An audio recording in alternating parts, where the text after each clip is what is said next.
الله أكبر الله أكبر الله أكبر Пусть Аллах примет наше поклонение, пусть Аллах простит нам наши грехи и ведет по своему пути словами «Ля иляха илляллах, Мухаммад Расулуллах». Альхамдулилля, мы продолжаем наш цикл лекций, да, стремимся научиться быть ближе ко Всевышнему, и это у нас уже 4-й урок. Время быстро летит, так ведь? С одной стороны, если посмотреть, и жизнь, наверное, так же. То есть, когда-то мы еще кто-то играл, кто-то бегал, кто что, а сейчас уже у кого-то семьи, у кого-то уже внуки. Альхамдулилля. То есть, время у нас идет. И мы сюда пришли ради чего? Посидеть? Послушать и что услышать? Получить знания. То есть научиться, как стать ближе к Всевышнему. Научиться, как с Ним общаться. Почему? Потому что намаз – это такой вид поклонения, где мы общаемся со Всевышним.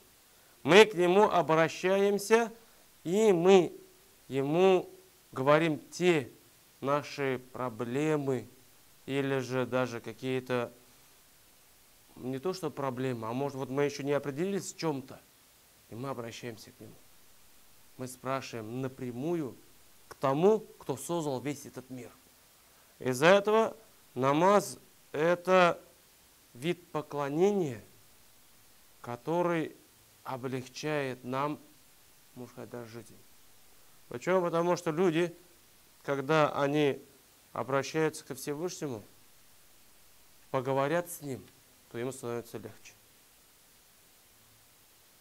И как мы уже знаем, пророк Мухаммад – это тот человек, который научил нас. Это тот человек, который показал нам, как правильно жить. Вот он всегда, в каком бы он положении ни был, он всегда обращался ко Всевышнему. Почему? Потому что у мусульманина самое сильное оружие – это дуа, то есть мольба. Мы с вами говорили, что самое сильное, самое большое богатство – это что? Иман, вера, ашану, так ведь, вера. А именно самое сильное оружие – это у нас мольба. И на первом уроке мы с вами что проходили? Кто вспомнит? А до этого? Вера, учение и поклонение. То есть первым мы с вами прошли 3 правила, так ведь? Использовали, нет, эти правила? Начали использовать? То есть мы с вами прошли 3 правила, потом мы начали с вами проходить условия намаза. То есть до намаза какие должны быть условия выполнены. Их у нас сколько? 6. Давайте быстренько перечислим. Первое, что? Тахарат, то есть чистота нашего тела. Тахарат. Ага, второе. То есть чистота одежды и чистота места. Где ты читаешь намаз. Третье. Аурат. То есть аурат должен быть прикрыт. А аурат мужчины это откуда? Правильно, от пупка до колен. То есть это часть тела, которая должна быть прикрыта, как минимум. Четвертое. Кибла. То есть кибла это направление, куда мы должны читать намаз. То есть это уж направление в сторону Мекки, Каабы, да. А если ты не знаешь, тогда что делать? Ну, спросить, а если вот никто не знает? Правильно. Да, то есть куда именно сердце вот желает, примерно направиться, да, туда мы должны направиться и прочитать намаз. Все равно. Пятое. Время намаза. То есть мы знаем то, что у мусульманин день читает 5 намазов, и у каждого намаза есть свой период. Не просто определенное время, там, в 12, в 2 или в 4. Нет. Чтобы именно людям было легче, есть период намаза. Из-за этого вот в этот период человек должен прочитать намаз. А если он проспал, забыл, что-то еще случилось, тогда что делать? Его надо восстановить. Или восполнить, правильно.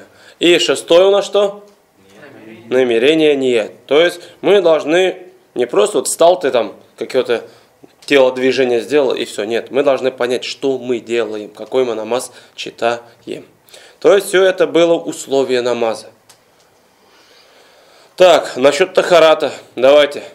То есть тахарат это одно из самых важных, да? С чего мы начинаем?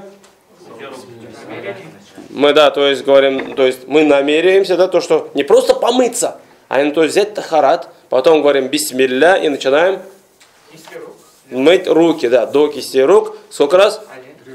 3 раза. Ну так помыл хорошенько. И все. Ну, кому-то мыло, кому-то уж. Дальше.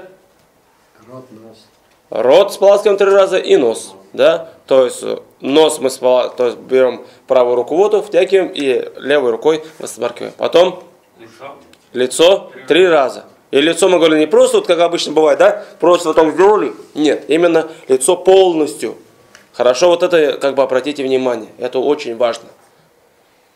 Лицо помыли, дальше. Руки до локтей. Руки до локтей. Сначала руки до локтей. Сначала моем правую руку, да? Локоть включительно. Обратите внимание. Не надо, бывает, там засунешь. Может быть, вот здесь помыли, а вот снутри, ну, кто-то не моет, например. То есть не задевает вода.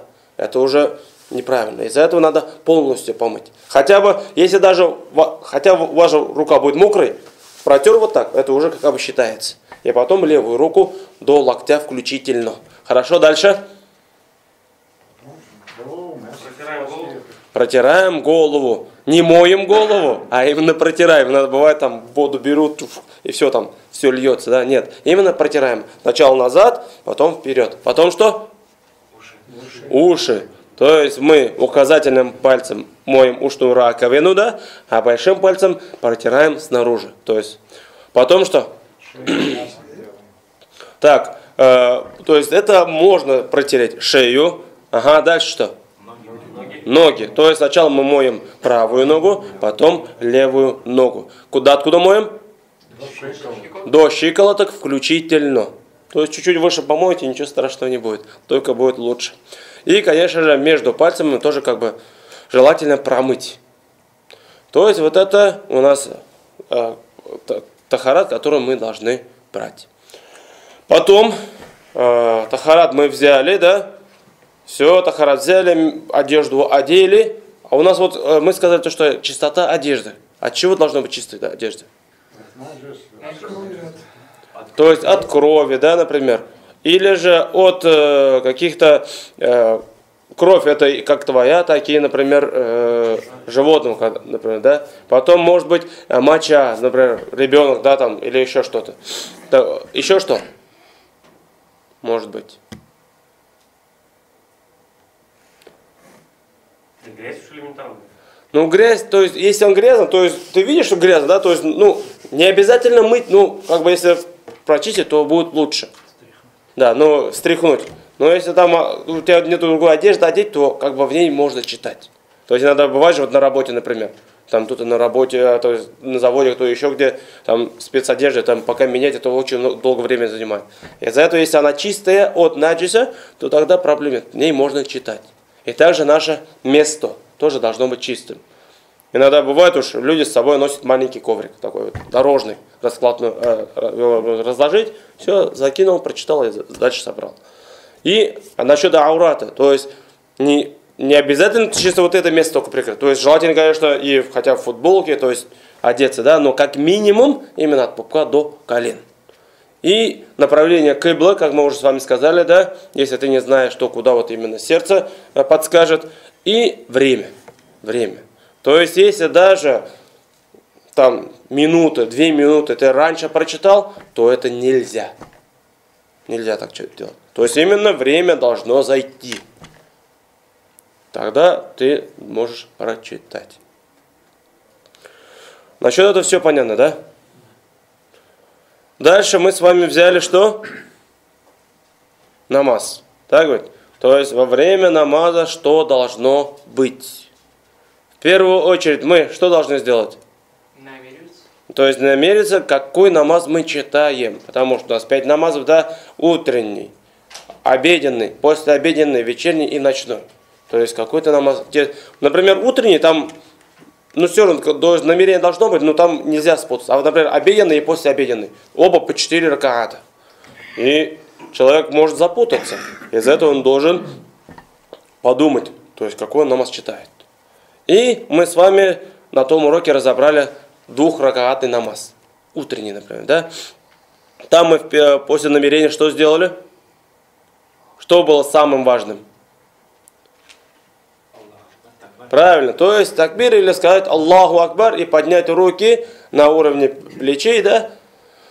То есть именно сказали Аллаху Акбар. То есть вот это очень важно. То есть этот Аллаху Акбар, это что мы с вами, как сравнили? Заходим в намаз. То есть входим в намаз, так ведь? Именно входим. Когда мы говорим Аллаху Акбар, мы вошли в намаз. И когда мы говорим Ассаламу алейкум ва рахматуллах, Ассаламу алейкум ва рахматуллах, мы выходим из намаза. А если ты вот это Аллаху Акбар не сказал, получается ты в намаз не зашел. Там можно фатиху читать, да, суру читать, руку саждя делать, но так как ты не зашел в намаз, то у тебя ничего неправильно будет. Из-за этого самое главное это сказать Аллаху Акбар и все. Как мы руки ставим? А уровень плеч? Не, подняли, потом как ставим руки? На пупок? Выше пупка. Чуть-чуть выше пупка и какую руку куда ставим? На левую сторону. То есть мы ставим правую руку на левую, правую на левую, да? Все. Это мы показываем свою смиренность перед Всевышним. То есть мы готовы обратиться к Нему. Все. И тогда мы что должны прочитать? Фатиха, да? То есть мы стоим, да, стоим и читаем суру Фатиха. Суру Фатиха. Суру Фатиха мы прочитали, потом что делаем? Какой-нибудь аят. То есть какой-нибудь или большой аят, или 3 маленьких аята. И там вот мы учили с вами, да, каусар, да, инна атайна каль каусар. Или, то есть, куль ху Аллаху ахада. То есть человек, если он знает только суру Фатиха и одну суру, он может и в первом, и во втором ракате читать там и там. А если уже он знает 2 суры, инна атайна каль каусар, читает, да, во второй уже куль ху Аллаху ахада, например. То есть хорошо, мы суру Фатиха прочитали, потом мы маленькую суру прочитали, потом что делаем? Потом мы делаем руку. То есть руку это очень важно. То есть если руку не сделал, то намаз не будет правильным. Из-за этого мы делаем руку. Руку мы говорим Аллаху Акбар и ставим руки на колени. А куда смотрим? Мы смотрим место саджда. То есть всегда во время намаза мы глазами не гуляем, не рассматриваем это помещение, да, или это место. То есть наш взор всегда направлен в место саджда. То есть куда мы будем делать саджда. То есть земной поклон. То есть взор у нас всегда направлен туда. Хорошо, мы сделали руку. Сколько мы там стоим? Что мы говорим? Субхан раббил азим. А если кто-то вот забыл или не знает пока, тогда что? То есть 2-3 секунды. То есть пока ты, то есть не просто вот как петух клюет же там или курица клюет же зерна, да? Не так там встал и сразу встал. Нет, чуть-чуть надо успокоиться. То есть показать свою смиренность перед Всевышним. Встал, да? И через 2-3 секунды обратно поднялся. То есть опять мы возвращаемся к тому же положению. Встали. Сами Аллаху лиман хамида, раббана валакаль хамд. Да, то есть такие слова есть. Если кто-то не знает, то проблем нету. Проблем нету. Мы стоим сколько? Тоже где-то 2-3 секунды. То есть каждое наше движение, оно должно быть спокойным. Не показать то, что давай, давай, быстрее, быстрее, быстрее, быстрее, и ушел. Нет. Мы должны именно показать свою смиренность, свое спокойствие. Все, мы встали, 2-3 секунды постояли, потом говорим Аллаху Акбар, и уже делаем сажда или земной поклон. Это тоже очень важно. И здесь, в земном поклоне мы сколько стоим? Также говорим 3 раза. Субхана раббиаль а'ля. Если мы не знаем этих слов или забыли, тогда что? Можно говорить Аллаху Акбар? Ну, можно как бы, да. Ну, или 2-3 секунды постояли, да, и потом уже что делаем? Встаем? Нет, Садимся, правильно. То есть мы садимся. Садимся, и там что говорим? Раббигфирли, раббигфирли. То есть, о Аллах, прости меня. О Аллах, прости меня. 2 раза мы это говорим. И потом мы после этого что делаем? Опять делаем 2 сажда. То есть в одном ракаате мы делаем 2 сажда. То есть после того, как сели, опять делаем сажда. И здесь говорим Субхана раббиаль а'ля, Субхана раббиаль а'ля, Субхана раббиаль а'ля. То есть 3 раза сказали, и потом уже говорим Аллаху Акбар и встали на исходную. Встали на исходную.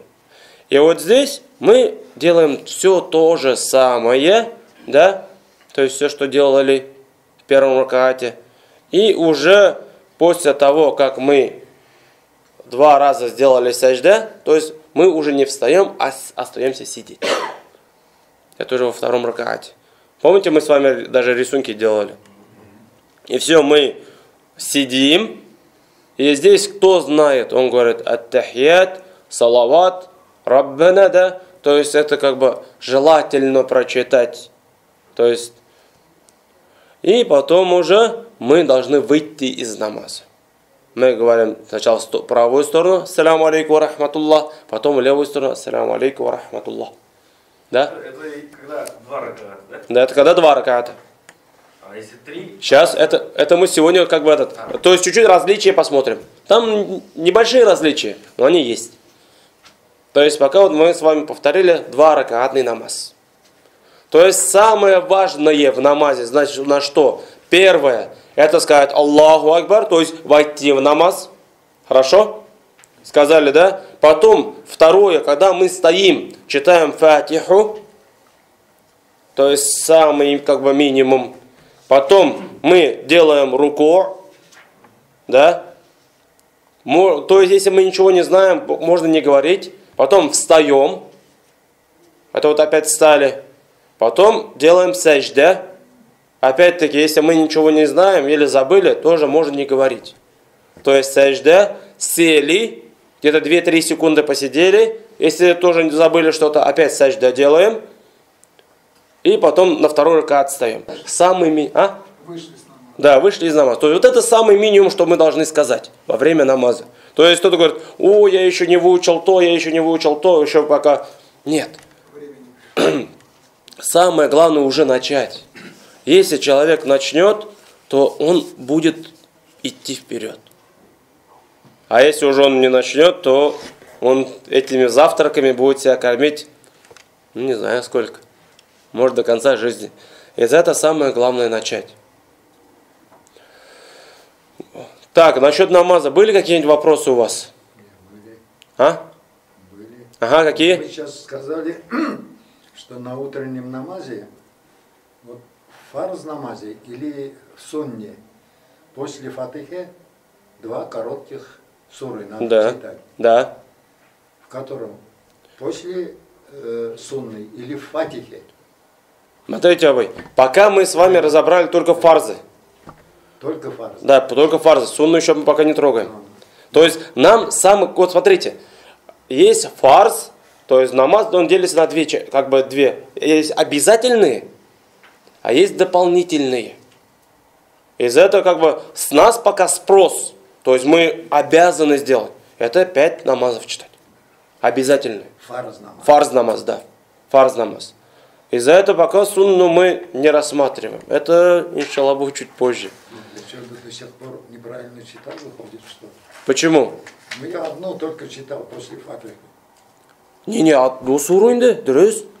То есть, смотрите, в первом ракате читаете суру Фатиха и суру Кавсар, например. Да. Все, потом делаете руку, сажда, встали. А я же понимаю, после Кавсара еще... Нет, Абай. Как минимум, вы можете прочитать там, но минимум вы должны прочитать или один большой аят, или 3 маленьких аята. Минимум, и все. Понял, я понял. Они 3 маленьких сразу читаются, нет же, наверное? Башта, Фатиха, потом Кульху Аллаху, допустим. Да, нет, я именно имею в виду 3 маленьких аята. Смотрите, если, например, «Инна атайна каль кауфар» это первый аят, «Фасалли ли раббика ванхар» второй аят, «Инна шаняка валь абатар» третий аят. То есть сура состоит из 3 предложений. Предложение это аят. Аяты. То есть из этого я вот это имел в виду. То есть иногда бывает сура она побольше, там может быть из 10 аятов состоять, или из 15, 20, да. Но как минимум 3 аята прочитал, как бы уже ты можешь дальше идти. Или один большой аят. Например, аят аль-Курси, может кто-то знает. Его тоже можно читать. Насчет намаза еще есть какие-нибудь вопросы? Есть, вот в тему, не в тему, вы сказали, когда намаз заканчиваем, выходим из намаза, даем салям. Ага. Разные источники по-разному уже говорят. Как правильно давать салям? Вот некоторые, я заметил, и у нас тут, и в других местах, голову так вот таким образом поворачивают. Некоторые так, только. Как правильно? Смотрите, мы должны всегда возвращаться так, как делал наш любимый пророк Мухаммад. Потому что он для нас был примером, учителем, так ведь? И приводится от него то, что сахабы, то есть его ученики, которые видели его, да, они говорили, когда пророк давал салям, мы видели его бороду. То есть он, получается, поворачивал вот так. То есть и вот его щека, да, вот эта сторона, он видел. Из-за этого он сначала поворачивал направо, говорил ассаляму алейкум ва рахматуллах, потом поворачивал налево, говорил ассаляму алейкум ва рахматуллах. Это он видел бороду рядом сидящего Нет, человека? нет уж, кто сзади сидел. Имам это человек, который ведет намаз. Так вот. Но сзади же, кто сзади сидит, он же видит вас. Бороды есть. Да. Значит, Ну, вот эта часть. Из этого как бы, здесь самое главное вам сказать и повернуть голову. Ассаляму алейкум ва рахматуллах, ассаляму алейкум ва рахматуллах. То есть и выйти из намаза. Я должен быть вроде на плече. А? На конце Ну, плеча, да? примерно, то есть на плечи или туда, как бы. Главное повернуться и сказать. Да, и закончить, то есть выйти из намаза. Ну тут, в общем, других вариантов нету. Ну, ну да, получается так. Главное, как бы, начать намаз и закончить его. Вот. Так. Еще какие-нибудь вопросы есть у вас? Если я не замучил. Вот в этой бумаге написано, что получается Фатиха читается Шаккач, то есть днем, как сказать, понял, да. Да, то есть, смотрите, это уже, когда мы читаем днем, это обеденный намаз, или после обеден, да, мы все суры читаем про себя. Про себя. А уже вечерний, ночной и утренний мы должны читать вслух. Это обязательно. Ну, как бы не так громко, да, но чтобы слышно было. То есть, как бы, чтобы твои уши слышали. То есть, иногда бывает на утренний намаз, там люди спят, а ты, если начнешь кричать, там могут сбежаться, что случилось. Из-за этого, что... Нет, не так сильно. Но именно он вот читается вот так. То есть, разница вот в этом. То есть, в первых 2 ракаатах сура Фатиха и вот эта сура, да, маленькая, она, когда ночные намазы, то есть это вечерний, ночной и утренний, читается вслух. В первых 2 ракаатах. Ну, сейчас это мы все разберем. А уже обеденный и послеобеденный читается про себя. Еще есть какие-то непонятные вещи? Вот еще одна непонятная вещь есть. Вы сказали, что мы ближе к Аллаху на намазе, да? Да. И он сказал, просите, и я вам дам. Вот в каком положении и когда просить? Смотрите, во время обязательных молитв, фарз намаз, да, то есть обязательных молитв, мы можем использовать только те дуа, которые делал пророк. Например, там на арабском языке, да, они. Но мы пока, может быть, их не знаем. Из-за этого самое вот близкое состояние человека к Всевышнему это в земном поклоне. В земном поклоне. Из-за этого есть, вот мы уже сейчас затронули тему такую сунна, то есть дополнительные молитвы. Дополнительные молитвы, кроме этих 5 фарзов. Да? И вот в любое время вы можете прочитать 2 ракаата, да, и там уже в сажде просить на своем языке все, что хотите. Или же можно, например, после намаза, как мы салям дали, да, салам алейкум рахматуллах, салам алейкум рахматуллах, мы можем поднять руки и обратиться ко Всевышнему. Обращаемся ко Всевышнему и просим все, что мы хотим. Все, что, в чем мы нуждаемся. После необходимой части намаза, правильно? Да, да, да. То есть, если обеденный, это сколько? 3? Обеденный это обязательно 4. То есть 4 прочитал, потом уже просишь. Да, правильно? потом можно обращаться, да. То есть все, что хочешь. Если я правильно понял, значит, в сунне после завершения намаза саждя или... А вы смотрите, Когда в саждя в сунне, просить, сюда, да, в сунне, именно в саждя можете просить все, что хотите.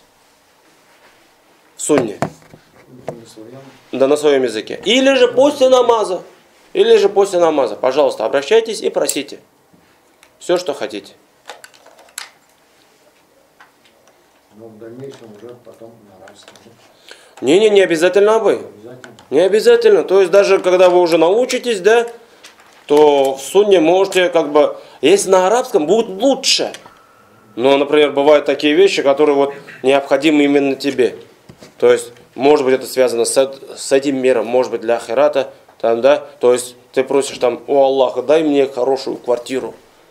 То есть, на арабском языке, может быть, такого и нету. А ты просишь как бы... То есть, со всеми твоими проблемами, со всеми требованиями мы должны всегда обращаться ко Всевышнему. И когда как бы, ты обращаешься к Нему в таком положении, лучше и ближе к Аллаху мы находимся. Всегда в земном поклоне. Да, то есть самое близкое состояние человека это в земном поклоне. Когда ты именно вот склоняешься перед Ним. Это не поднимая головы. Да, земной поклон, да. Да, в сажда, да. Просишь. Да, обращаешься ко Всевышнему. Все, что хочешь. То есть бывало такое, то что вот пророк Мухаммад, да, или сахаба, они, можно сказать, полночи или 3 ночи именно проводили в таком положении. Люди некоторые спали, да, а они именно вот обращались ко Всевышнему. Потому что мы знаем то, что человек, он же слабый. То есть всегда он в чем-то нуждается. Как минимум прощение грехов. Так ведь? Чтобы Аллах защитил его от каких-то проблем, здоровья. Даже, может быть, у него как бы в себе все нормально, но есть же еще семья, дети, родственники. Может быть, кто-то из наших близких уже умер, да? Или дальние родственники. За них тоже можно просить. Почему? Потому что люди нуждаются в этом. Из этого мы как бы должны постоянно обращаться к Аллаху. Вот это именно связь должна всегда быть, всегда присутствовать. Почему? Потому что, помните, мы первое правило взяли «Фэдакуруни адакуркум». То есть, вспомни меня, и я вспомню тебя. Потому что, как чаще мы будем вспоминать Всевышнего, так же Он чаще будет вспоминать нас. Да, Он нас видит, Он нас слышит постоянно, Он знает наше положение. Но из этого мы должны к Нему обращаться. И из этого как бы мусульманин в день читает 5 намазов. То есть с утра проснулся, да, например, прочитал, полдень, после обеда, вечером и ночью. То есть всегда, вот, чтобы вот эта связь, она не прерывалась. Вот после намаза дуа делаем же. Да. Обязательно поднимать руки. Это лучше. это или наша тут национальная уже татарская? Нет, так бы это лучше. То есть, смотрите, есть адабу дуа. То есть, например, вот когда ты обращаешься, ты показываешь как бы свою скромность и как бы обращение. Не просто, вот я такой гордливый, давай, хочешь, дай, хочешь, нет. Нет. Ты именно покажешь свою нужду. Из этого мы обращаемся к Аллаху. То есть из этого есть такие, то есть можно и не поднять, но лучше поднять, потому что Пророк Мухаммад всегда поднимал, обращался. Чтобы он твои ладони наполнил благодетелем. Да, потому что Аллах Субханаху ва Тааля, он стесняется оставить эти руки пустыми.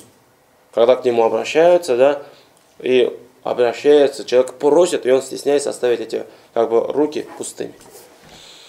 Еще один вопрос. Анна Лепова Разницы нет. или Мелвайн? Некоторые Как, так, да. ну, как хотите. То есть проблем нет. Главное именно состояние, положение человека. То есть, когда он вот так делает, он как будто вот именно, о Аллах, дай мне, дай, обращение именно. То есть, Больше будет так? ну, а может быть и из-за этого самое главное, говорю же, именно состояние человека. То, что он обращается к Аллаху. А в земном поклоне же мы не сможем руки поднять. Ну, а вы здесь уже, вы как бы показываете свою смиренность. Это уже еще лучше. Это не просто вот ты стоишь там, может быть, у тебя там, а нет, здесь же уже напрямую обращаешься ко Всевышнему. Здесь уже у тебя и руки, и лоб, да, и колени, и ноги. Это уже еще больше, еще лучше. Из-за этого это самое лучшее состояние человека ко Всевышнему. Существом. Да.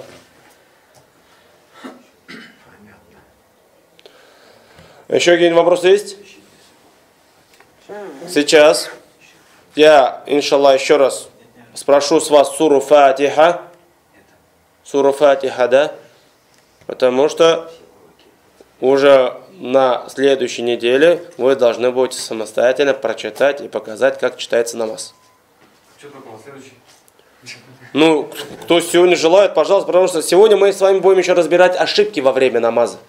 А вот смотрите, еще один вопрос, который мне не понятен. Ага. Ат-тахият хар ташахудта салават хам салям суннусындагына намаз ахырында оқыла. Ага. Я не понял, ат-тахият включает в себя, он в ракагате, в первом ракагате, что ли? Нет, сейчас это я все объясню. Это сейчас объясню, иншаллах. Хар ташахудта, что Ага. это, я не понял. Сейчас, это я вот, как раз таки вот сейчас мы с вами уже переходим. Мы сказали, что 2 раката разбирали с вами. Да. А есть еще 3-ракатный и 4 раката. А, здесь уже понятно будет, да? Да, здесь уже будет более понятно. Но пока вот все, что связано с 2-ракатный намаз, все ли понятно? Все понятно, так ведь? Все, альхамдулилля. То есть сейчас у нас уже нету какой-то преграды, чтобы мы читали намаз. То есть мы уже примерно все знаем, а уже остальные вот ошибки сегодня с вами разберем. И если мы сделали какую-то ошибку, то тогда что делать?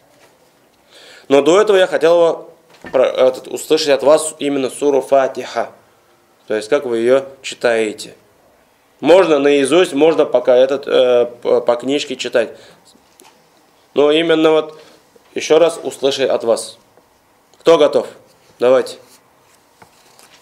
Давайте, Абай.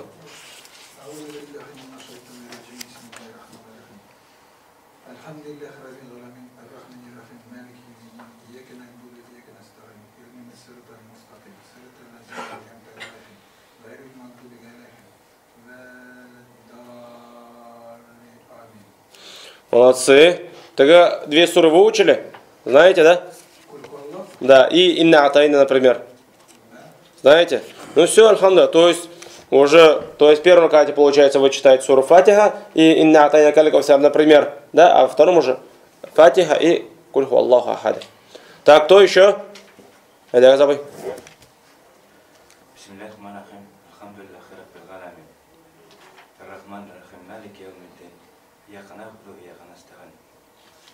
يهدنا الصراط المستقيم صراط الذين أنعمت عليهم غير المغضوب عليهم ولا الضالين.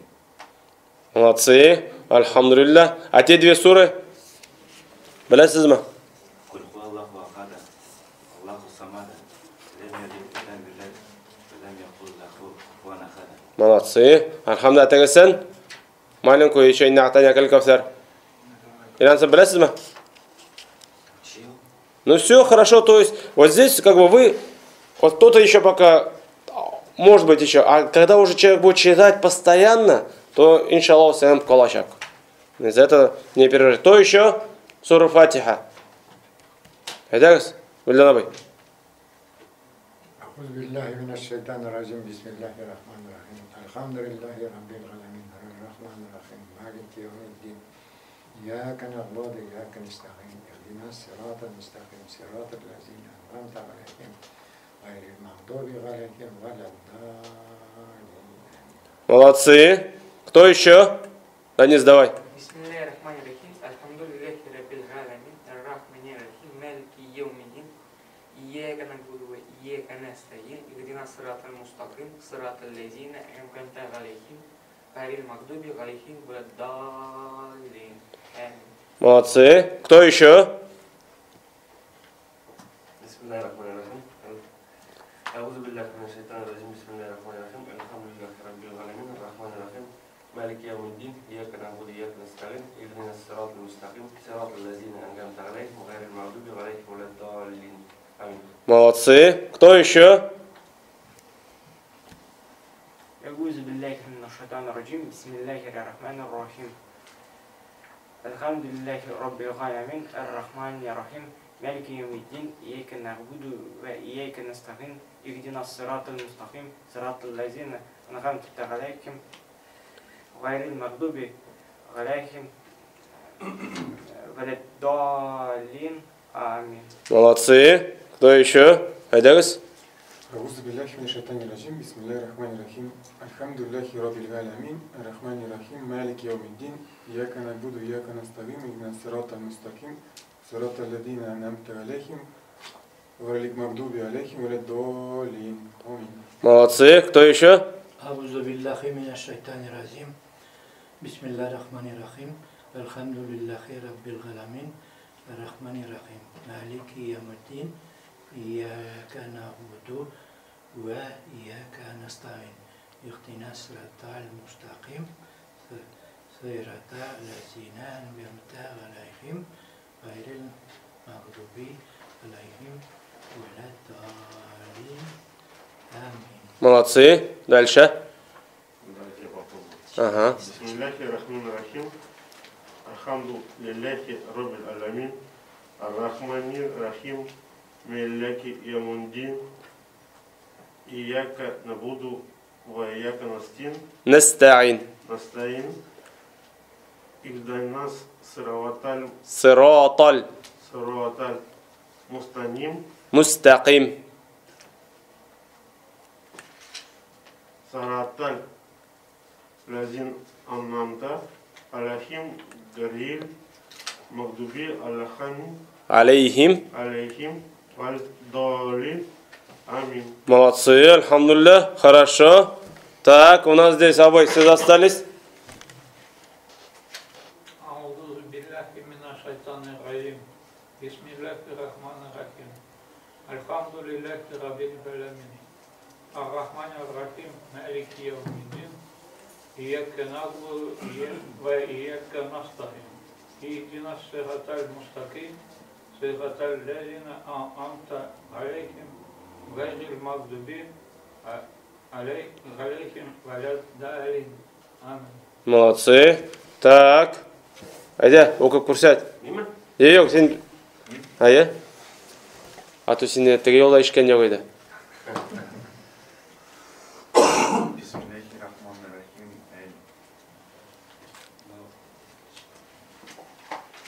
Бисмиллахир-рахманир-рахим. Алхамдулиллахи раббил аламин. Ар-рахманир-рахим.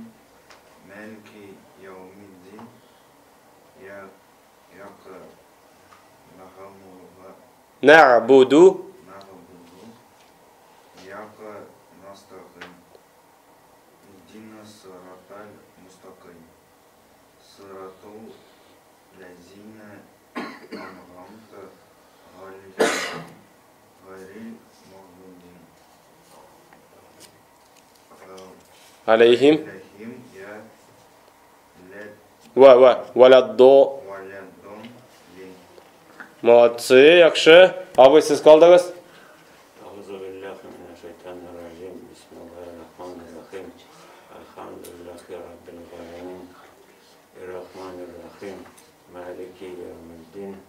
إياك نعبد وإياك نستعين اهدنا الصراط المستقيم صراط الذين أنعمت عليهم غير المغضوب عليهم ولا الضالين آمين. Молодцы. И соңгыкшы. أعوذ بالله من الشيطان الرجيم بسم الله الرحمن الرحيم الحمد لله رب العالمين الرحمن الرحيم مالك يوم الدين إياك نعبد وإياك نستعين اهدنا الصراط المستقيم صراط الذين أنعمت عليهم غير المغضوب عليهم ولا الضالين آمين. Молодцы. Альхамдулилля. То есть, можно сказать, все вы читаете. Альхамдулилля. Там есть кое-какие недочеты, да, но у нас это можно уж, иншаллах, исправить со временем. Вот у вас у каждого есть телефоны, да. Можно, например, есть такие чтецы Корана. То есть в телефоне есть приложение, например, можно скачать, да. Или в интернет просто забить суру Фатиха, и есть там некоторые чтецы. Хусари, например. Хусари, да. Вот он именно тихонечко читает и именно произношение некоторых букв. То есть сразу, конечно, не исправишь, но именно вот его можно прослушать. Хусари, да, прослушать раз, два, три, 5, 10, например, и уже тихонечко будете исправлять себя. Но так в основном, альхамдулилля, все правильно. Сейчас мы с вами разберем различие между двухракатным намазом, да, и 3 и 4 ракатными. Во-первых,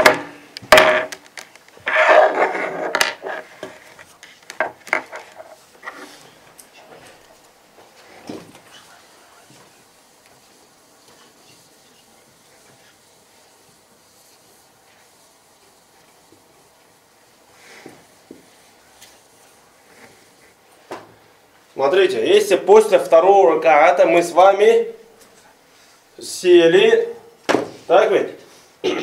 Человек, давайте я вам нарисую. Сидит, и он читает здесь.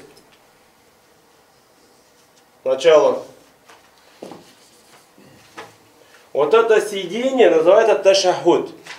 Ташахуд.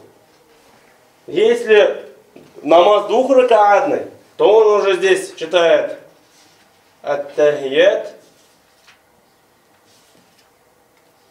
салават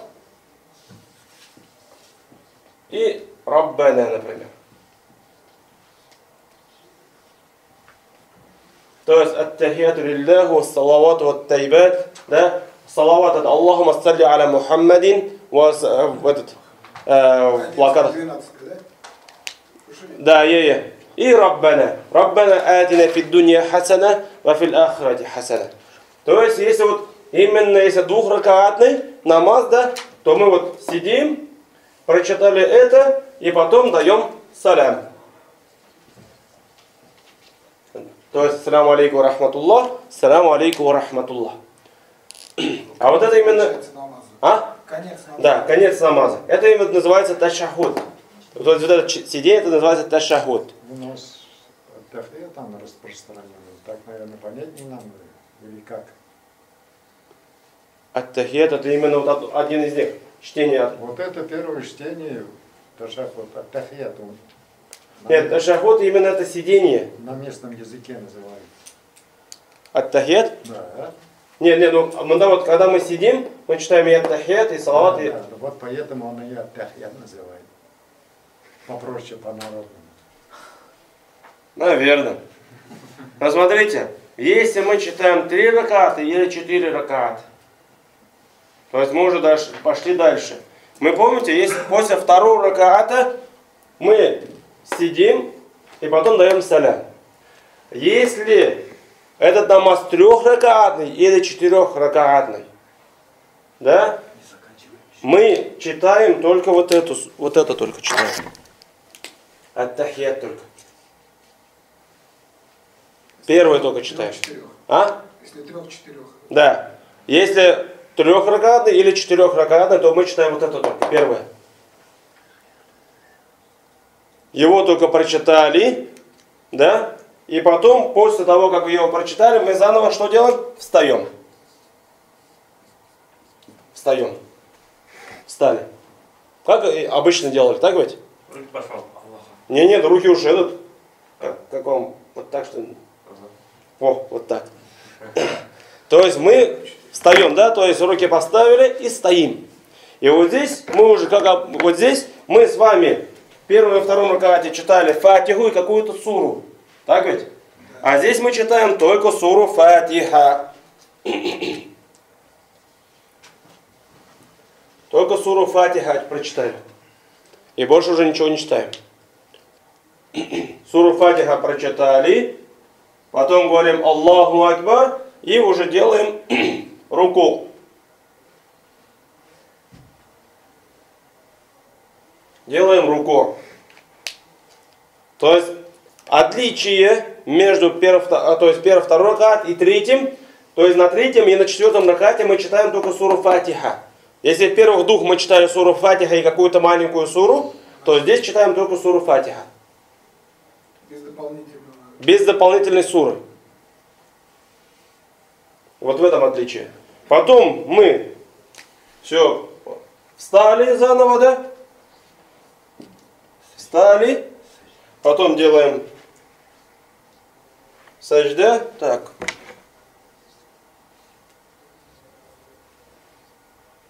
Саджда. Сидим.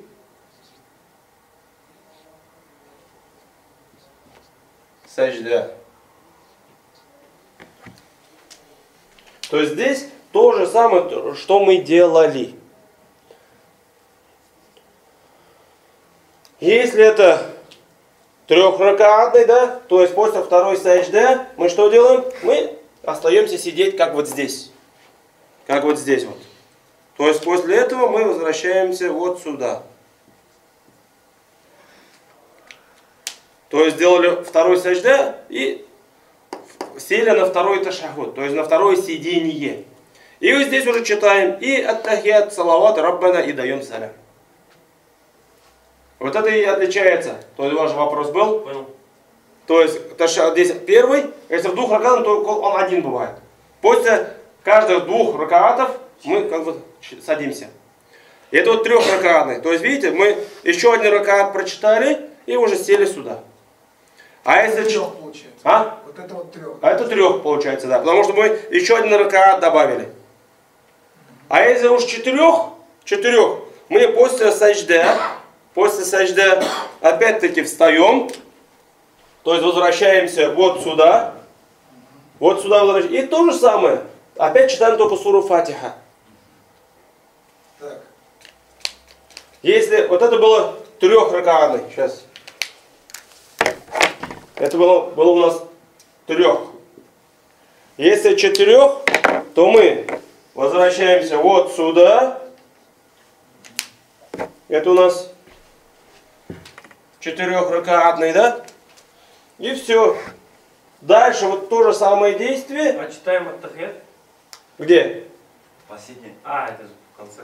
Да. То есть мы вернулись вот сюда, прочитали уже все то же самое, потом возвращаемся сюда.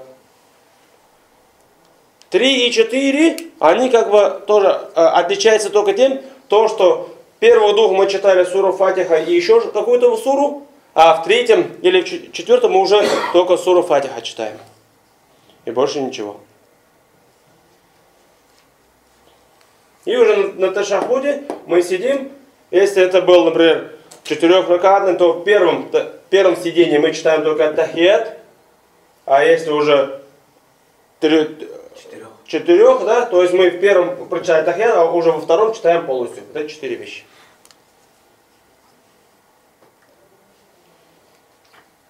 Отличие только вот в этом.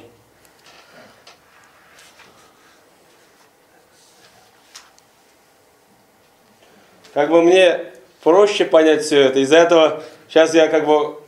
Вы как поняли? То есть, получается, смотрите, первый и второй ракаат отличается от третьего и четвертого только тем, что в первых двух ракаата читается фатиха и какая-то маленькая сура, в третьем и в четвертом маленькая сура не читается. Что в тройном, что в четверном? Да. Сура маленькая не читается. Не читается. В третьем и четвертом сура маленькая не читается. Трехракатным значит ат-тахият, салават раббана, вот это читается, да? То есть, если в трехракаатном, смотрите, после двух ракаатов мы же сидим, мы сидим и читаем только суру, вот этот ат-тахият только читаем. Потом после сидения мы опять-таки встаем вот сюда. Третий ракат. На третий ракат. В третьем ракате мы читаем суру Фатиха. Все вот это сделали. И уже возвращаемся опять на сиденье. И уже читаем все 4. Если трехракатный завершили. Да, если да. Четырехракатный, то же самое. Продолжаем. Да, если четырехракатный, то уже мы же один раз прочитали вот это Фатиха. Третий раз, да. Да, потом уже на четвертый уходим сюда обратно, возвращаемся. И опять-таки еще один такое действие, и потом уже возвращаемся на сиденье.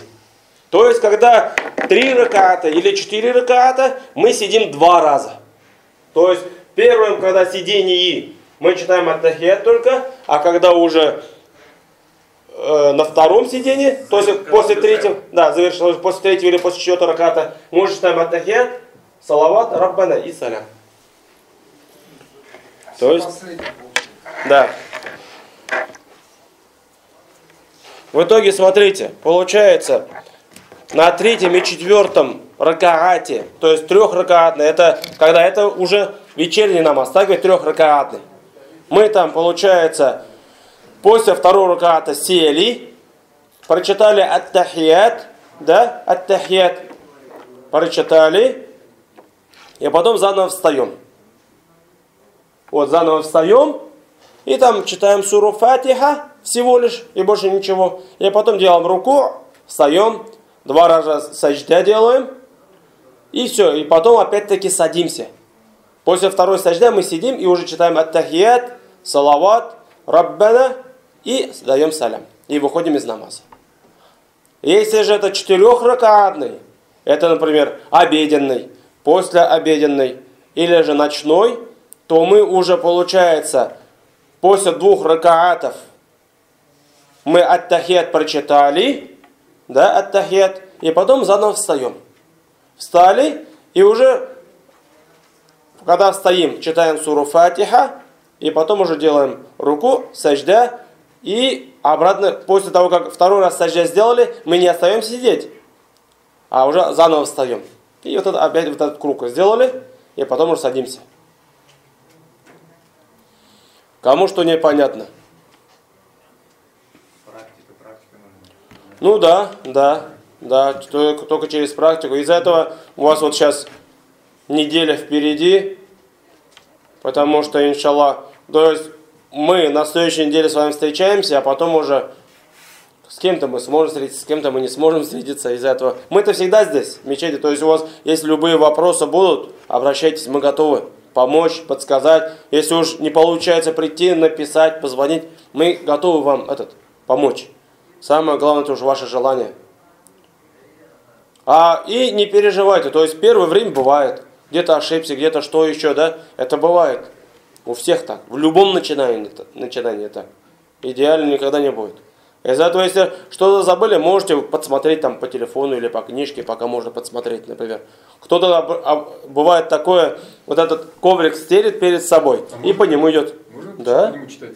Да. Пока вот первое время, когда вы учитесь, пока по нему... Коврик постелил перед собой. Да, перед собой постелили, все читаете.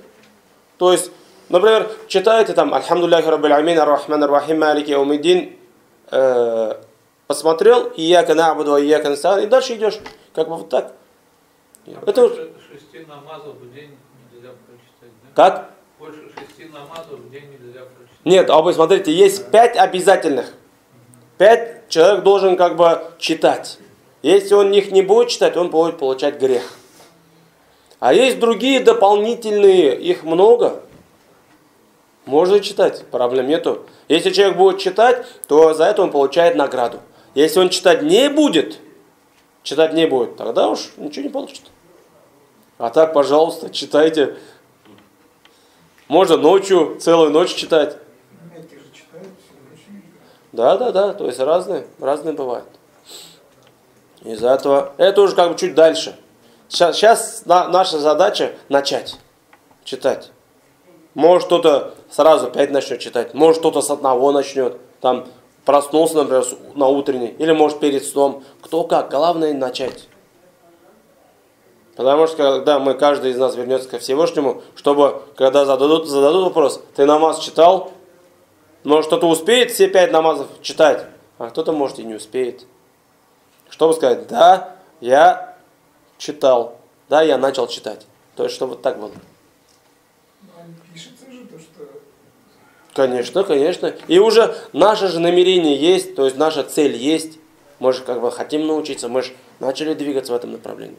Из-за этого, иншаллах, Аллах же он все видит, он все слышит, он знает, что мы хотим сделать. Из-за этого все возвращается к нашему сердцу, к нашему намерению. А сколько еще занятий будет? Еще одно. Еще? Пока да. Потом уже мы плавно перейдем к уже Рамадан, подготовка к Рамадану. И все равно занятия же будут? Ну, иншаллах, да. Так, сейчас мы отдыхаем, буквально 2-3 минутки, и потом уже переходим к уроку ошибки во время намаза. То есть ошибки, которые будут... То есть если ты эту ошибку сделал, то у тебя намаз неправильный. Его надо перечитать. А бывают ошибки, которые ты во время намаза сделал, и его можно исправить. Из этого давайте отдыхаем, и потом продолжим. Угу. Садись. Можете здесь, пожалуйста. Можете себе записать или запомнить, да, во время намаза, когда мы читаем намаз, ошибки бывают 2 видов. Первый вид ошибок это те, которые, когда человек совершил их, то уже никак не исправить.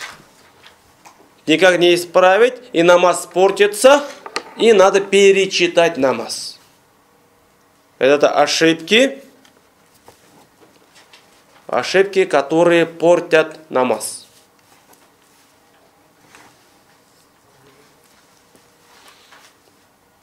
То есть человек, если вот эти ошибки сделал, то ему надо заново перечитать намаз.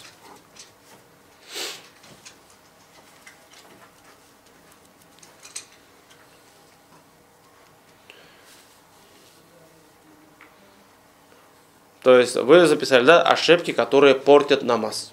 И если человек его совершил, эту ошибку, то получается заново надо перечитать. Первое, если испортилось омовение.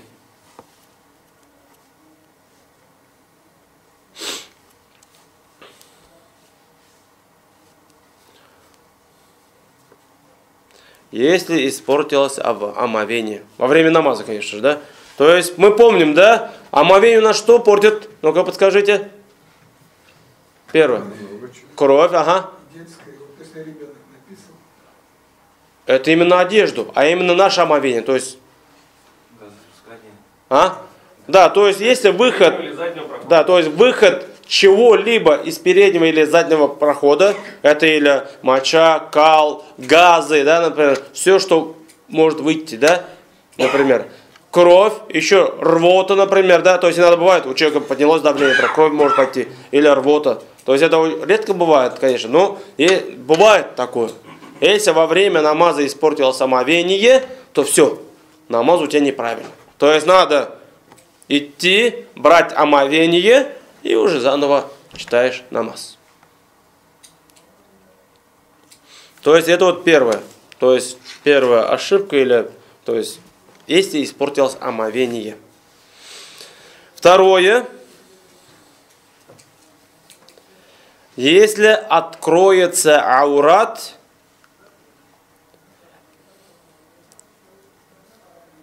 если откроется аурат наполовину.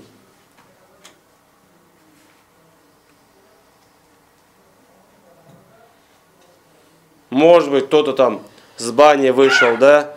С бани вышел, там одеваться как бы а время уже намаза. Или выходит даже. Он полотенце накинул, например, полотенце накинул и начал читать намаз. Но его там как-то случилось то, что открылось, да? То тогда уже этот намаз не будет правильным. Его надо перечитать. Это, конечно, все бывает редко, но то есть мы должны об этом знать. Если открылся аурат наполовину, то надо уже намаз неправильный. Надо его перечитать. Третье. Если не выполнил поясной поклон, руку.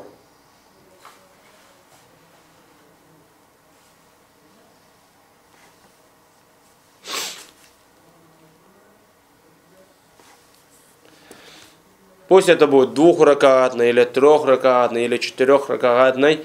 Если в каком-то из ракаатов, например, ты не выполнил, стоял и сразу ушел в саджда, то уже все. То есть ты не выполнил, получается, вот этот поясной поклон, и у тебя намаз неправильный. Руку, да.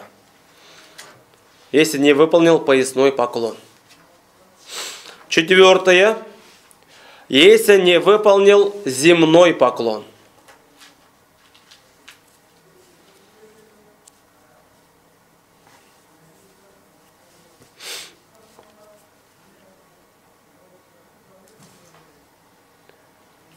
То есть бывает, может быть и такое, да, когда ты не выполнил именно земной поклон.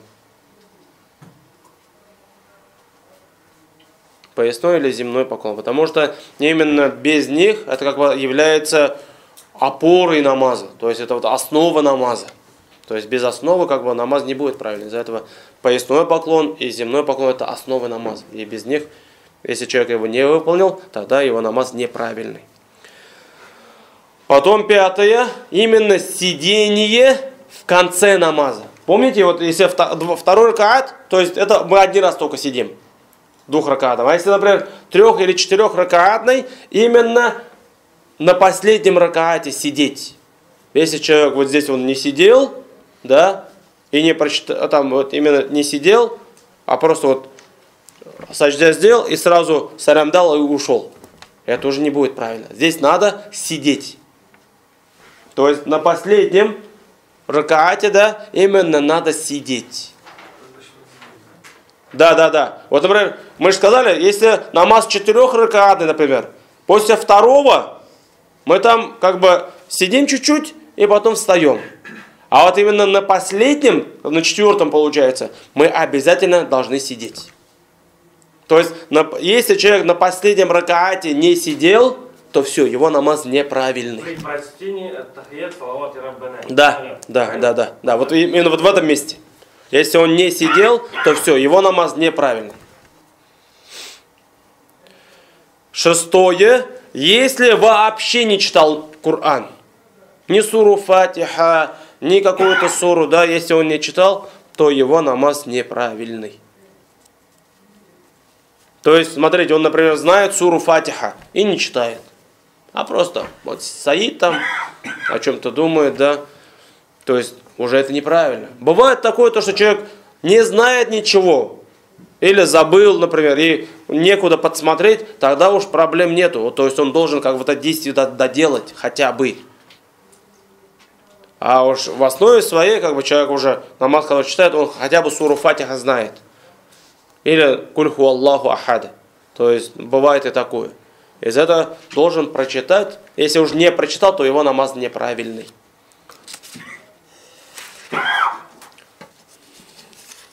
Седьмое. Не произнес такбир или слово Аллаху Акбар. Именно в первом случае. Помните? Когда мы входим в намаз. Не произнес такбир или слова Аллаху Акбар в начале намаза.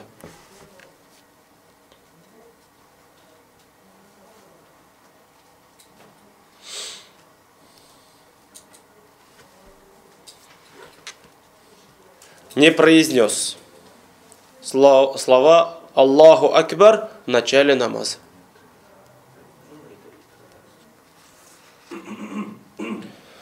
Следующее, 8. Произносить что-либо,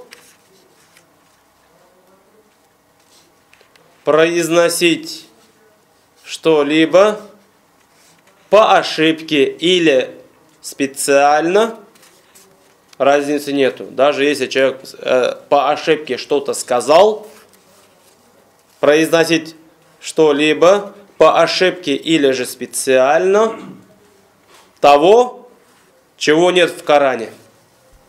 Например, мусульмане, когда они чихают, они говорят «Альхамдулилля». То есть здесь такое. Он, например, бывает в намазе чихнул и сказал «Альхамдулилля». Загнался. Но так как «Альхамдулилляхи Раббил Алямин», например. То есть это слово есть в Коране. Из этого то есть намаз мы продолжаем читать, не портится. Но если же, например, человек стоит и чихнул и исян был. Да, вот чихнул и там исян был или что-нибудь такое сказал. Да, этого уже в Коране нету. И тогда уже его намаз портится. То есть уже неправильный становится. Потому что во время намаза нельзя разговаривать. Специально ты это сделал. Или там по какой-то ошибке, да, то есть нельзя. Даже вот здесь нельзя вздыхать или стонать и говорить вслух ой, ай, там. То есть такие вещи тоже нельзя говорить. Даже вот эти буквы.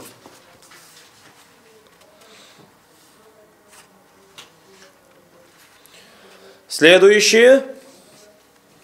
Здороваться с кем-либо во время намаза.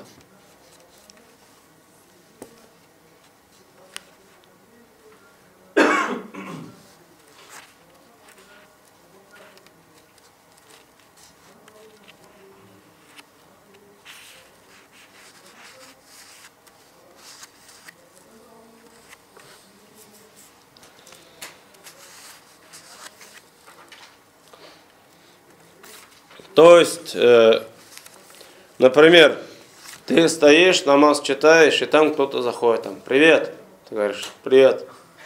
Например, то есть, автоматически может быть это, или еще что. Ну, бывает, но это уже тоже, как бы, намаз портит. Нельзя так. Нет, если ты руку там поднял, например, или сделал, то проблем нет. Именно сказать. Нельзя произносить то, чего нету в Коране. То есть даже вот я говорю же, ой, ай, там, ах. То есть этих вещей тоже там нельзя говорить. Следующее. Жевать пищу или же пить во время намаза.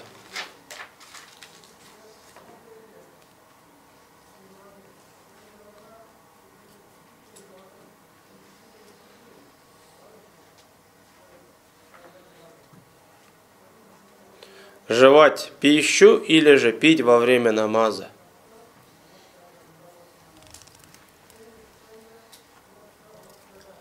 Жвачку не жевать.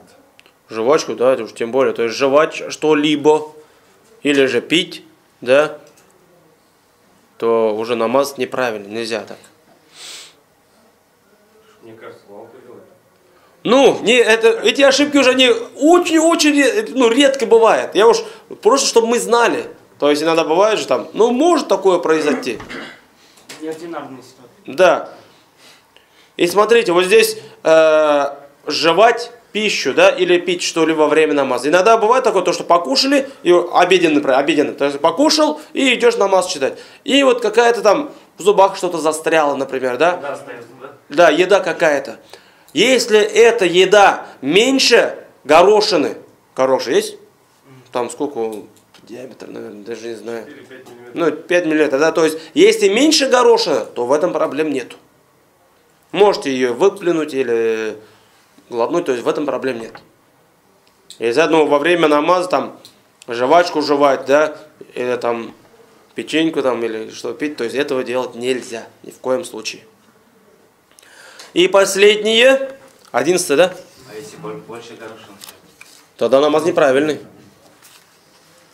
Ну там, чтобы больше горошина, чтобы в зубах застряло, то нормально должно быть. Ну да, то есть этот уже намаз неправильный. Ну да уж, какая, ну нормально же должно быть это что-то. И последнее, множество лишних движений в намазе. Множество лишних движений. То есть мы же движение делаем, мы стоим, потом делаем руку, да, то есть поясной поклон. Опять встаем, делаем земной поклон. Это движение, но лишние движения. Например, стоишь ты, и там ухо почесал, раз, там нос почесал, два, голову почесал, три. Именно в одном положении. То есть так, но если уже очень-очень там почеши ты, и все. Потом уж рукой сделал, то как бы это все аннулируется. То есть ты вот стоял, нос почесал, все. Потом руку саждаешь сделал, на второй ракат встал, опять нос чешется. Почесать можно, проблем нету. Но именно когда ты стоишь, в одном положении, да, больше 3 вещей делать как бы не, ну, то есть стоишь ты, нос почесал, ухо почесал там, то есть это уже, ну, не совсем красиво. И вот эти, если человек ошибки сделал, то тогда его намаз неправильный. И эти ошибки никак нельзя исправить, и надо перечитать намаз. Значит, Полностью, да, перечитать? Да, полностью перечитать. То есть от начала, то есть если ты вот эти ошибки сделал, то все, твой намаз аннулируется. И ты заново должен сказать Аллаху Акбар и начать все заново. Хоть один перечит, да? Да. Все, то есть, если вот из этих ошибок вы что-то сделали, то все уже. То все уже, намаз портится сразу. Хазрат, все тут понятно, да, здесь. Лишний земной поклон портит намаз? Сейчас мы еще не дошли. То есть мы пока с вами разобрали те ошибки, которые полностью портят намаз, и их уже никак нельзя исправить. Уже никак нельзя исправить. Хорошо? А если такой еще тоже ошибка, наверное, в конце не вышел с намаза, сам, тоже, да, получается? Да. То есть надо выйти из намаза. То есть заходишь в намаз и выходишь из намаза. Записать 12 тем, что выключить. Нет. То есть вот это вы записали, да?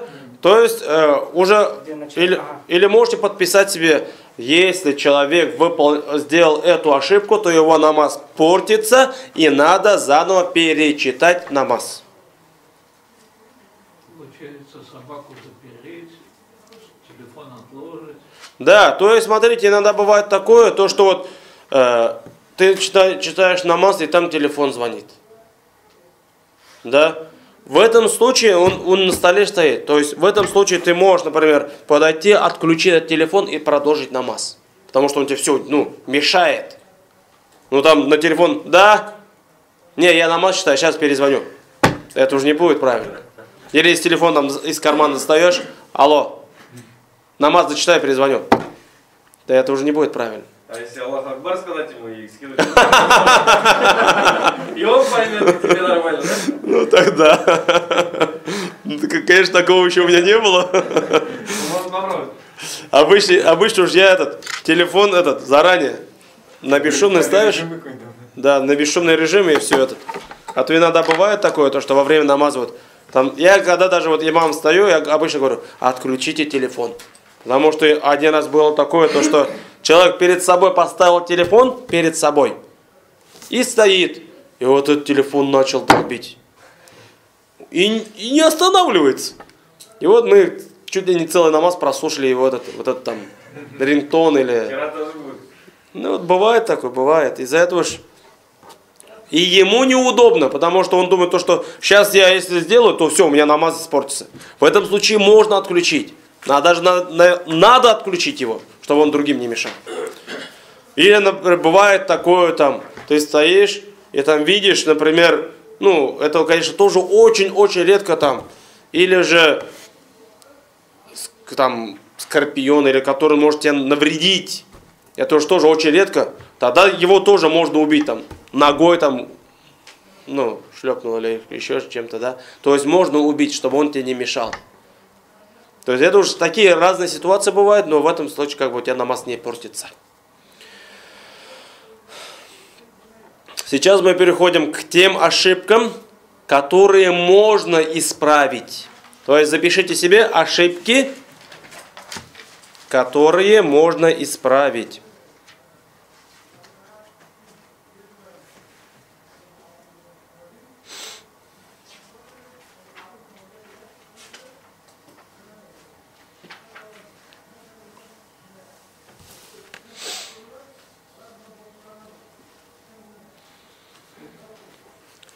Ошибки, которые можно исправить. Первое. Не читать суру Фатиха.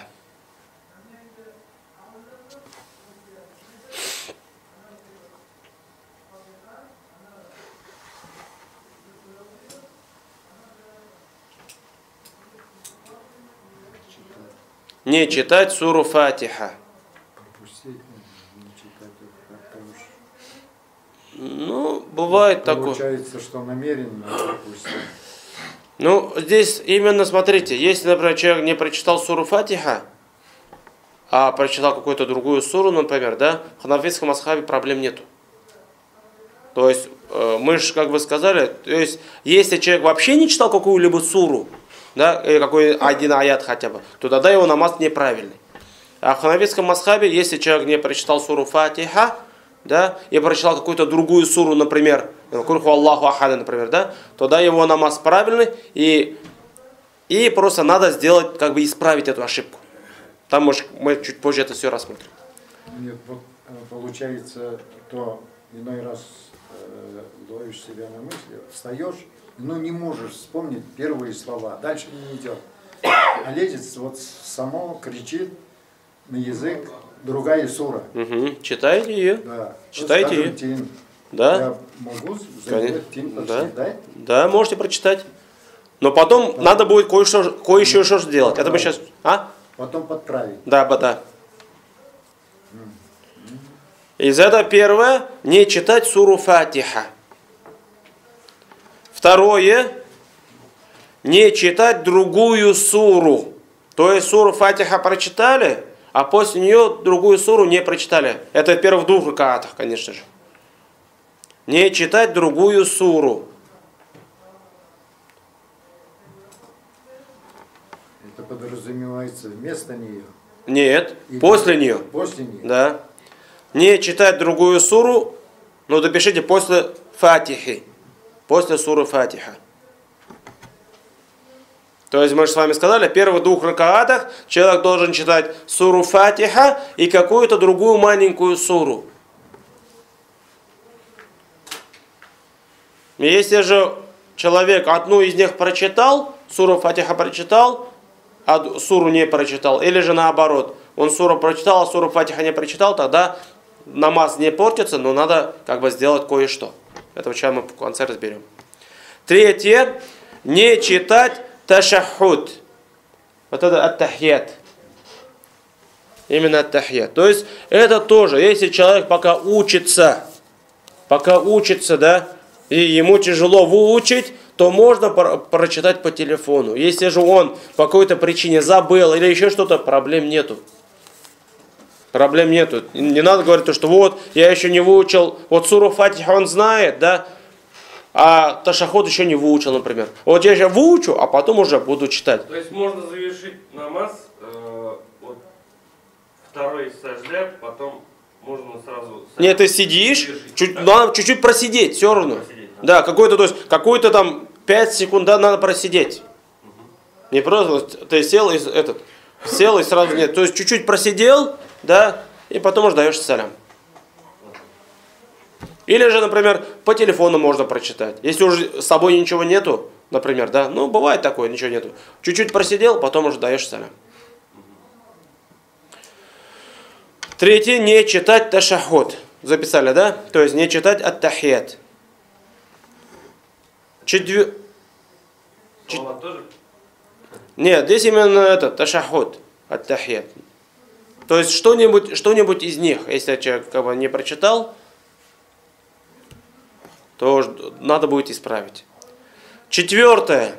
Бывает иногда такое, то что человек, это уже не а 3 или 4 ракаатный. После второго он саджда сделал, да, и в основе он должен сесть. Сесть, да, ну, бывает такое, то что загнался. Загнался и что? И он встал. То есть он должен был сесть, встал. И когда встал, вспомнил, я же должен был сейчас сесть. Но когда он уже встал, уже он все, стоит. Он уже не может заново сесть. Если он только начал вставать и вспомнил, надо сесть, то можно сесть. Но если уже все, он полностью встал, выпрямился, да, то тогда как бы он, получается, вот это сидение пропустил. И намаз не портится, но надо будет его исправить. Из-за этого четвертое, пропустить первое сидение между вторым и третьим ракаатом.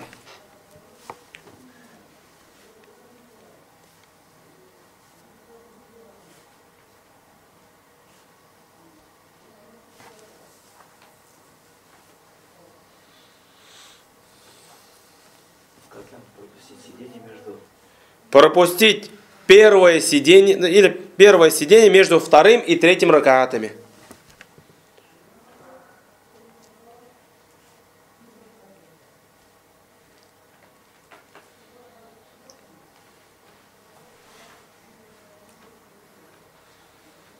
Где читается ат-тахьят? Да, где читается ат-тахьят только.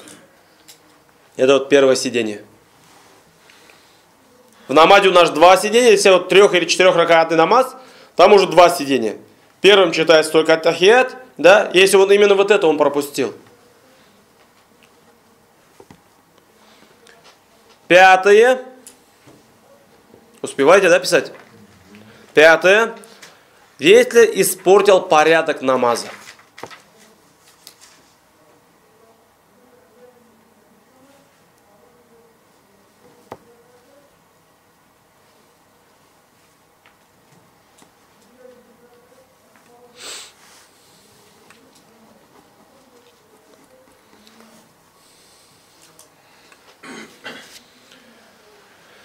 Если испортил порядок. Вот здесь уже тоже, конечно же, не специально, а по забывчивости. Например, он бывает так, не знаю, когда уже привыкаешь. Может быть, он стоял, и сначала ушел в саджде, потом вспомнил, надо же сесть. Сначала надо рукой сделать. То есть саджде, а потом сначала рукой, а потом саджде. А он вот так перепутал. То тогда уже намаз у него правильный, но надо его исправить. 6. Если нет спокойствия. То есть это что такое? Например, он стоит, он там потом рукой быстренько сделал, да? То есть быстренько наклонился и встал сразу, потом саджда сделал. То есть торопится в намазе. Этого делать нельзя. То есть у него каждое действие должно быть спокойно сделано. Да. То есть он, вот, например, стоял, рукой сделал там буквально полсекунды и сразу встал. Нет, не так. То есть он должен встать, успокоиться, секунды 2, потом заново встал. И то же самое саджда. Иногда саджда там, как будто он зарядку что ли делает. То есть не так. Нет, надо именно успокоиться. Какое-то определенное маленькое время простоять. Саджда, вот секунды 2, потом сел. Или надо бывает саджда сделал, сел и заново ушел. То есть это тоже неправильно. То есть именно должно быть спокойствие. 7. Если в конце намаза не сказал «Ассаляму алейкум ва рахматуллах». Именно смотрите здесь. То есть он просидел, голову повернул, а именно эти слова не сказал. Может, забыл там или Не знаю. Какие еще? Если не сказал ассаляму алейкум ва рахматуллах. На завершение намаза. Да.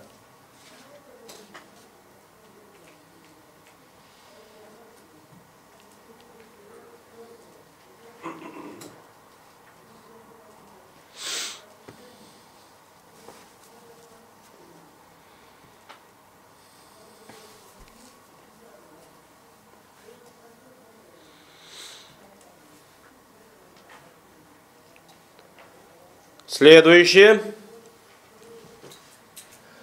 Добавил в намазе лишний элемент.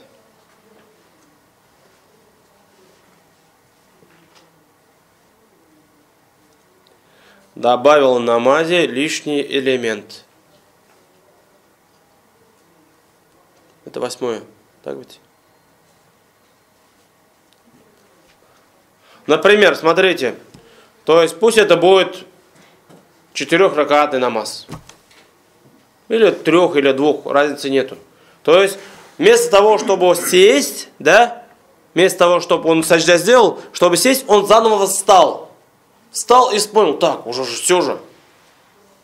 Он вспомнил то, что уже не должен был, а должен был сесть. И тогда он садится.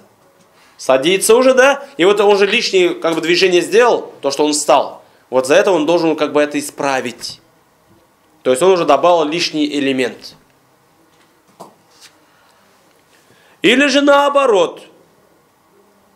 Что-то не сделал. Не доделал, да. Что-то пропустил. Именно по забывчивости.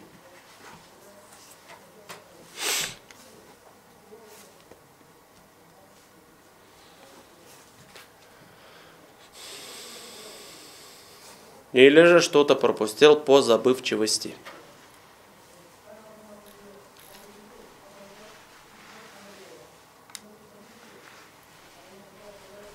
Что-то пропустил по забывчивости. Именно не специально, а именно по забывчивости. И последнее. Появились сомнения. Появились сомнения в намазе.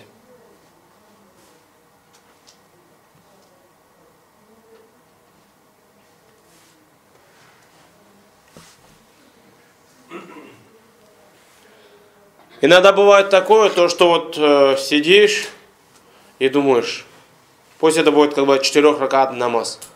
Ты сидишь и думаешь, 4-й я прочитал или не прочитал. Или 3-й, например. То есть разно бывает. То есть вот именно 1 ракат я прочитал или не прочитал. В этом случае что надо делать? То есть надо вернуться к тому числу, к которому ты уверен. Например, если мы читаем 4 раката, то есть ты знаешь, 3 я точно сделал, 4 я вот сомневаюсь, сделал или нет. Тогда мы возвращаемся к 3. 3 раката, то есть и добавляем еще 1 ракат. Прочитали, и потом уже, вот это же у нас было сомнение. То есть это тоже вот сюда входит.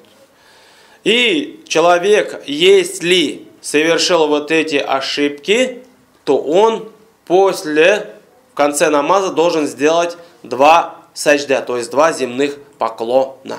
Запишите себе просто. Если человек совершил эти ошибки, то в конце намаза он должен сделать 2 земных поклона.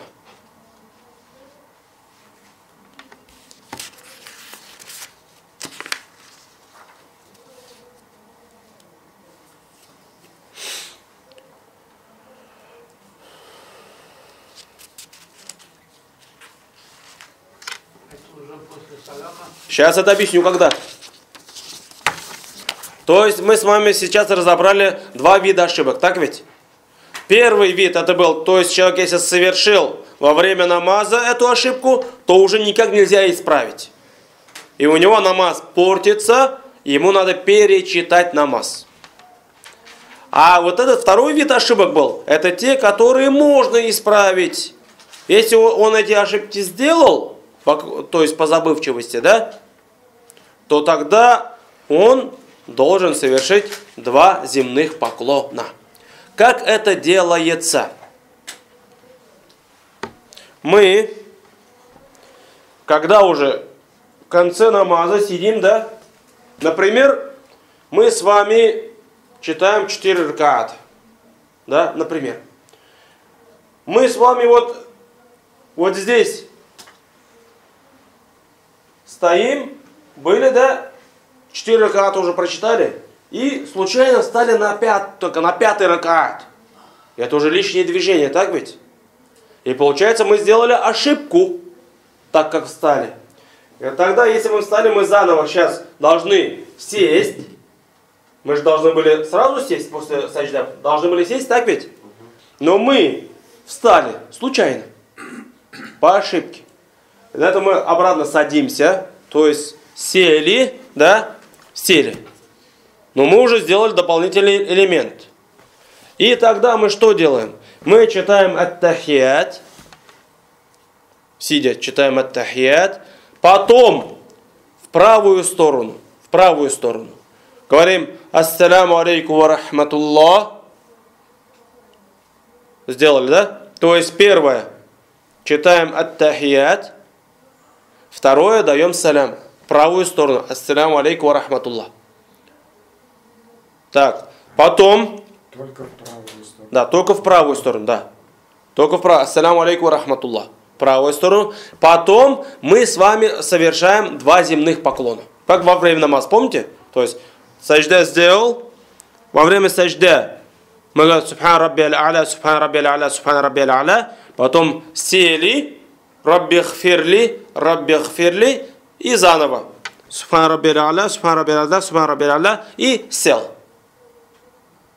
То есть вот мы как бы вот этими действиями исправляем нашу ошибку. То есть показываем то, что «О Аллах, вот я ошибся, прости меня». Дальше салават раббана. Потом мы уже начинаем заново. Ат-тахият, салават раббана и салям. То есть просто получается, мы что добавили? Мы вот ат-тахият прочитали, сделали салям, сделали 2 земных поклона и заново возвращаемся к нашему. Из этого давайте запишем. То есть, чтобы исправить ошибку, мы делаем. Чтобы исправить ошибку, мы делаем. Первое, читаем ат-тахият, первое, читаем ат-тахият. То есть ат-тахият прочитали, да? Второе, мы в правую сторону даем салям. В правую сторону даем салям. Говорим ассаляму алейкум ва рахматуллах.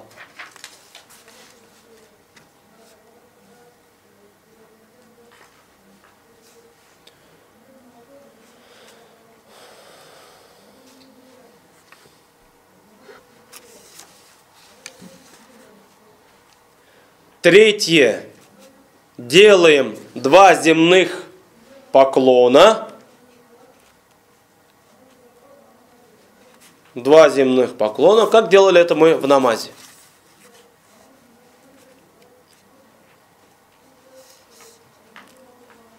Четвертое. Садимся и читаем ат-тахият, салават, раббана и даем салям. В обе стороны.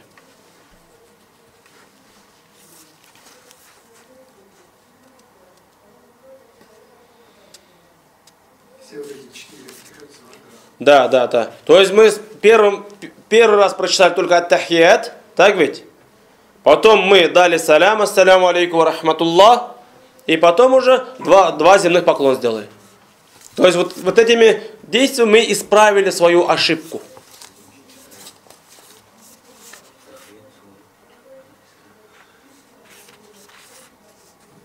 Ошибку исправили, потом уже выходим из намаза. Да, потом уже как обычно выходим из намаза. То есть ошибку исправили, вот ат-тахият прочитали, салям дали, 2 земных поклона сделали, и потом уже ат-тахият, салават, раббана читаем и в 2 стороны даем салям. и тем самым мы исправляем нашу ошибку. То есть это были те ошибки, которые мы с вами записали, то есть последние 10, так ведь? Или же мы не прочитали суру Фатиха, или какую-то суру маленькую. Но еще раз хочу повториться. Если вы еще не знаете ташахуд, ат-тахият, да, например, то это не должно стать причиной, то что вот я уже пока вот еще не выучил, намаз не буду читать. То есть пока вы не знаете, можно по телефону или по книжке, или же уж если телефон и книжки нет, то все равно прочитайте. То есть проблем нету. Именно это в начале, когда вы учитесь. Также салаватом, также прибавить. Да. Потому что для кого-то это как бы сложно может быть. Но все равно, она же араб, такое длинное дуа. Это как бы кто пока еще все равно это не должно быть препятствием. Потому что уже надо начать.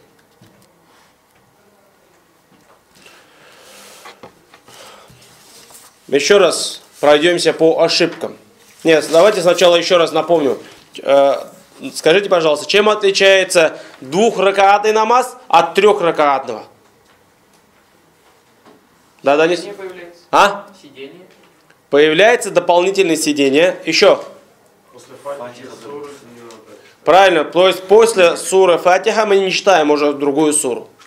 То есть вот в этом два отличия. После Фатихи другую суру не читаем, и все то же самое выполняем, и потом уже... И смотрите, получается здесь уже появляется два сидения, так ведь?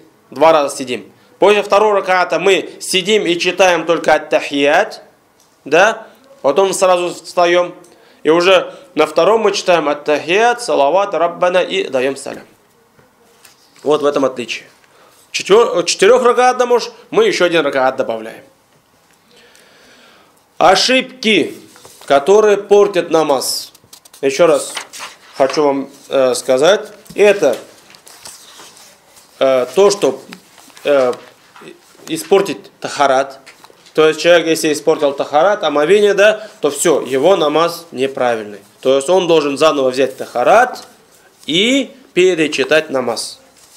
Второе, если откроется аурат. Аурат. Третье, если человек не выполнил вообще поясной поклон или же земной поклон.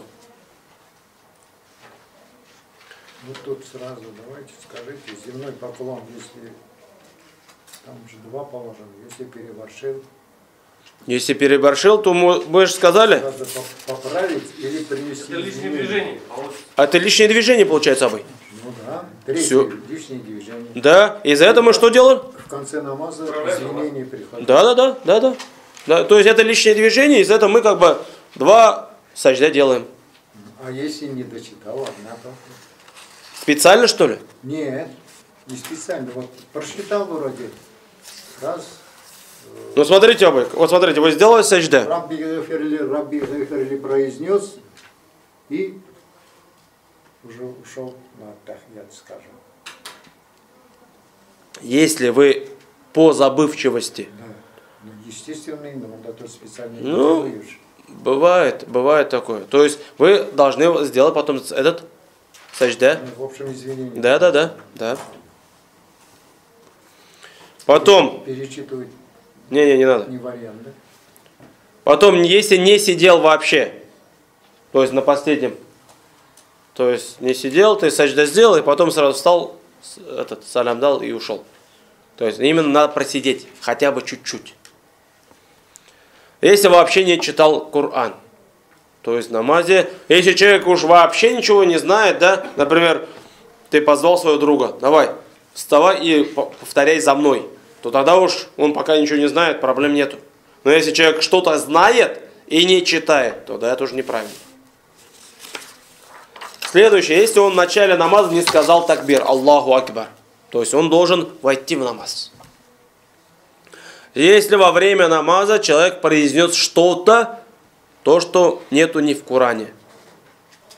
То есть там привет, или там исям был, или еще что-то, то есть такие вещи. Или же даже ой, ай, там, да, ох, ах, то есть вот такие. То есть это все нельзя произносить. Даже по ошибке. То есть, если он это произнес, то все, его намаз неправильный. Потом что-то жевать, кушать или же что-то пить во время намаза. И последнее, три действия в одном действии. То есть ты стоишь, там что-то чешется или еще что-то. Но когда ты стоишь и, например, телефон там чуть подальше, и он звенит, там надо сделать 4 шага, например. Все равно ты идешь, отключаешь телефон. То есть в этом уже проблем нету. Потому что это как бы такой случай. Эти ошибки, которые портят намаз полностью, и надо его перечитать. Есть ошибки, которые можно исправить. Это если человек не читал суру Фатиха, но прочитал какую-то другую суру. Или же наоборот, он суру Фатиха прочитал, а маленькую суру не прочитал. Но здесь тоже возвращается к человеку. Например, если он суру Фатиха только знает, а другую суру пока не знает, не выучил, можно по телефону почитать. Если уж телефона, книги с собой нету, все, суру Фатиха читаешь и уже делаешь. Если он не читает ташахуд, ат-тахият, да, здесь то же самое. Человек, например, не знает еще, не выучил. Можете по телефону прочитать, по книге прочитать. Если уже ничего нету, то все равно читайте намаз.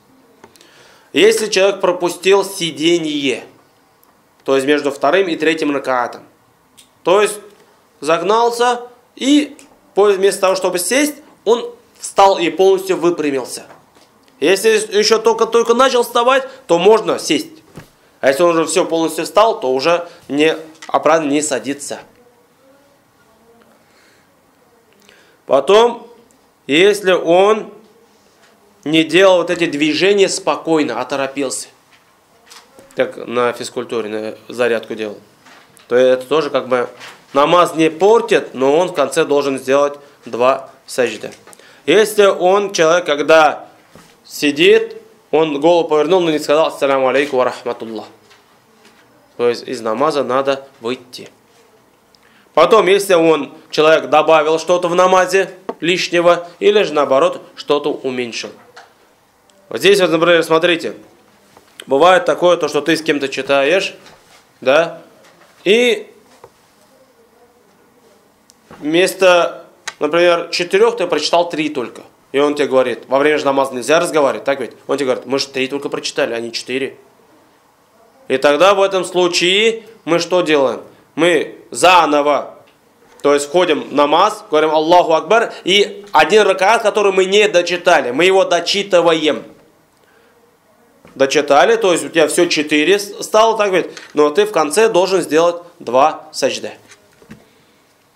И если же появились сомнения, сколько я прочитал, 3 или 4, или я читал суру Фатиха или не читал, да, сделал я 2 саджда или не сделал, то есть сомнение.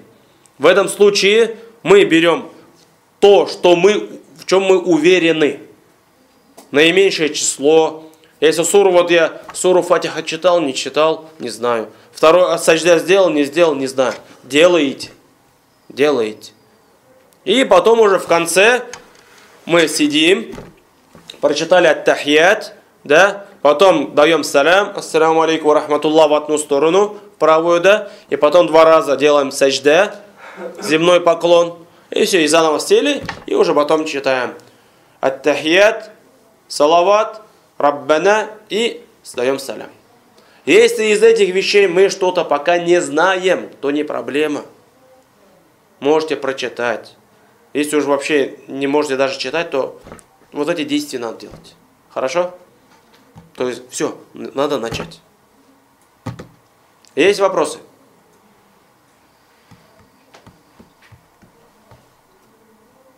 Пока нужна практика. Ну, то есть практикуемся, делаем, и потом уже, иншаллах, будут вопросы. Все, на следующий урок можно записать. Если вы стесняетесь задать вопрос, например, можете на бумажку написать, передать. Или же мне на телефон написать. Хорошо? То есть именно Может быть, вас что-то беспокоит. Не думайте то, что вот это, ну, это какой-то пустяк может. То есть, все, что вас беспокоит, задавайте. Не переживайте. Потому что пророк Мухаммад, саллаллаху алейхиссалям, ему задавали любые вопросы. Все вопросы, которые их, то есть, беспокоило, они задавали. То есть, женщины задавали вопрос, там, например, насчет менструации или еще что-то. Они задавали, потому что это было очень важно. Например, человек сходил в туалет, как он должен справлять свою нужду. Это тоже пророк Мухаммад объяснил. То есть все вот это. То есть из-за этого. И вот насчет туалета, например, когда человек сходил, справил свою нужду, вот даже, например, малую нужду, да, вот эта капля мочи, если она попала на одежду, то это уже чистота одежды портит. Из-за этого в этой одежде уже намаз нельзя читать. Но это если увидел, Если это не проблема, я уж как бы этот. После похода это же портится омовение. Ее заново брать. После похода? Да, конечно. Не, просто смотрите, омовение-то... Да, не, просто я что хочу сказать. Надо как бы или бумажкой подтереться, или уже водой помыть. То есть вот это имею в виду. Потому что... После этого водой помыл, все равно тахарат подновить надо. Конечно уж, конечно.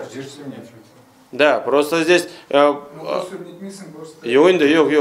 иногда бывает то, что, например, человек сходил в туалет, он там бумажки не использовал, не помыл, а потом идет тахарат берет. То есть у него тахарат, именно одежда будет грязной. И уже намаз испортится. Вот это я хотел сказать.